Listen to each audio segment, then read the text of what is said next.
जय श्री राम मित्रों, मैं आपका मित्र ऋषि दीक्षित आपके लिए महाभारत लेकर आया हूँ। महाभारत के इस अध्याय में हम पर्वों की बात करते हैं कि कितने पर्व हैं और किस पर्व में कौन सी घटना घटी है। आप लोग सुने। यान संधिस्ततः पर्वा भगवत्तान्नमेव च मातलीयमुपाख्यानं चरितं गालवस्य च सावित्रं वामदेव्यं च वैन्योपाख्यानमेव च जामदग्नमुपाख्यानं पर्वषोडशर्जिकम्। इसके पश्चात यान संधि तथा भगवत यान पर्व है। इसी में मातलिका उपाख्यान, गालो चरित, सावित्र, वामदेव तथा वैन उपाख्यान, जमदग्न और खोड सराजिक उपाख्यान आते हैं। सभा प्रवेशः कृष्णस्य विदुलापुत्रशासनम् उद्योगः सैन्यनिर्याणं विश्वोपाख्यानमेव च।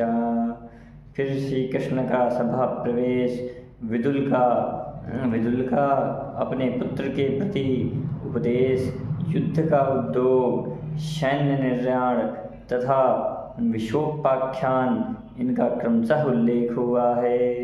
ज्ञेयं विवाद पर्वात्र कर्णस्यापि महात्मनः निर्याणं च ततः पर्वो कुरु पांडव सेनयोः। इसी प्रसंग में महात्मा कर्ण का विवाद पर्व है। तदंतर कौरव एवं पांडव सेना का निर्याण पर्व है।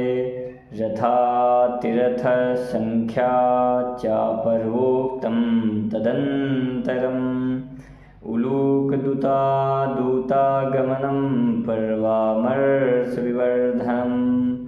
तत्पश्चात रथातिरथ संख्या पर्व और उसके बाद क्रोध की आग प्रज्वलित करने वाला उलूक दूतागमन पर्व है। अम्बोपाख्यानमत्रयो पर्वगेयमतः परं भीष्मविषेचनं पर्वो ततश्चाद्भुतमुच्यते। इसके बाद ही अम्बोपाख्यान पर्व है। तत्पश्चात अद्भुत भीष्म विषेचन पर्व कहा गया है। जम्बूखंड विनिर्माणं पर्वोक्तं तदंतरं भूमिपर्व ततः प्रोक्तं द्वीपविस्तारकीर्तिनम्। इसके आगे जम्बूखंड विनिर्माण पर्व है। तदंतर भूमि पर्व कहा गया है, जिसमें द्वीपों के विस्तार का कीर्तन किया गया है। वो पर्वोक्तं भगवद्गीता पर्वो भीष्मवधस्ततः द्रोणाभिषेचनं पर्वो संसप्तकवधस्ततः। इसके बाद क्रमशः श्रीमद्भगवद्गीता, भीष्मवध, द्रोणाभिषेक तथा संसप्तकवध पर्व हैं। अभिमन्यु वधः पर्वो प्रतिज्ञा पर्व चोच्यते।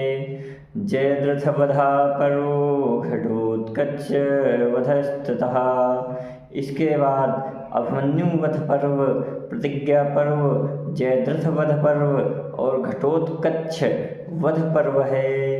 ततो द्रोणवधः पर्वो विज्ञेयं लोमहर्षणं मोक्षो नारायणास्त्र पर्वानंतरमुच्यते। फिर रोंगटे खड़े कर देने वाला द्रोणवध पर्व जानना चाहिए। तदंतर नारायण अस्त्र मोक्ष पर्व कहा गया है। कर्ण पर्व ततो गेयं शल्य पर्व ततः परं हृदय प्रवेशनं पर्वो गदायुद्धमतः परम।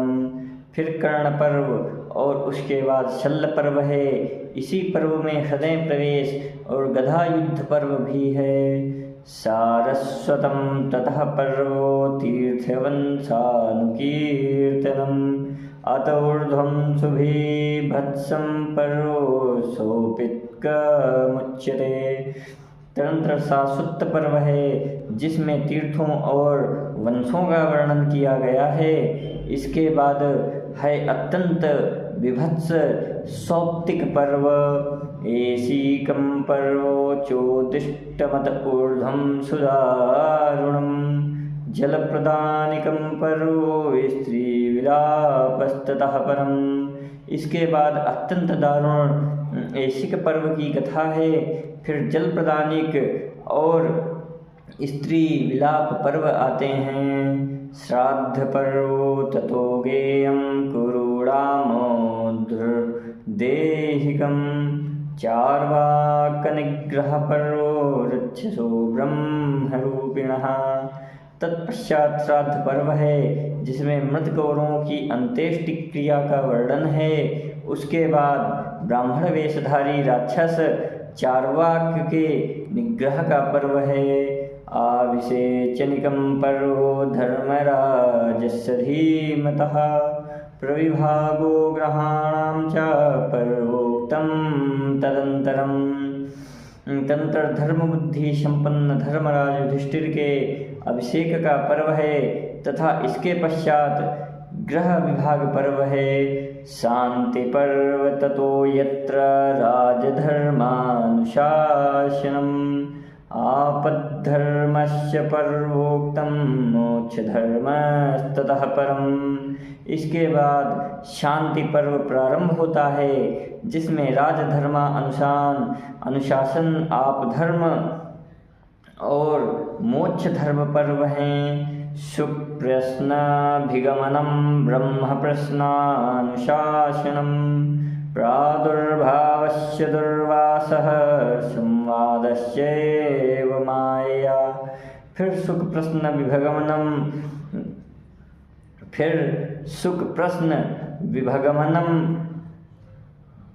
ब्रह्म प्रश्नानुशासन दुर्वासा का प्रादुर्भाव और माया संवाद पर्व हैं। ततः पर्वो परिगेया मानुषासनिकं परं स्वर्गारोहणिकं चयो ततो भीष्मस्य धीमतः। इसके बाद धर्माधर्म का अनुशासन करने वाला अनुशासनिक पर्व है।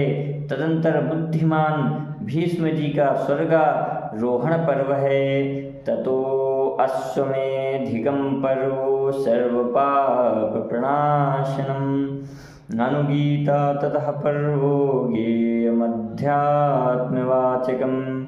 अब आता है अश्वमेधिक पर्व जो संपूर्ण पापों का नाशक है। उसमें अनुगीता पर्व है जिसमें अध्यात्म ज्ञान का सुंदर निरूपण हुआ है। परोचाश्रमावासाख्यं पुत्रदर्शनमेव च नारदागमनं पर्वो ततः परिमिहोच्यते। इसके बाद आश्रम वासिक पुत्र दर्शन और तदंतर नारदागमन पर्व कहे गए हैं।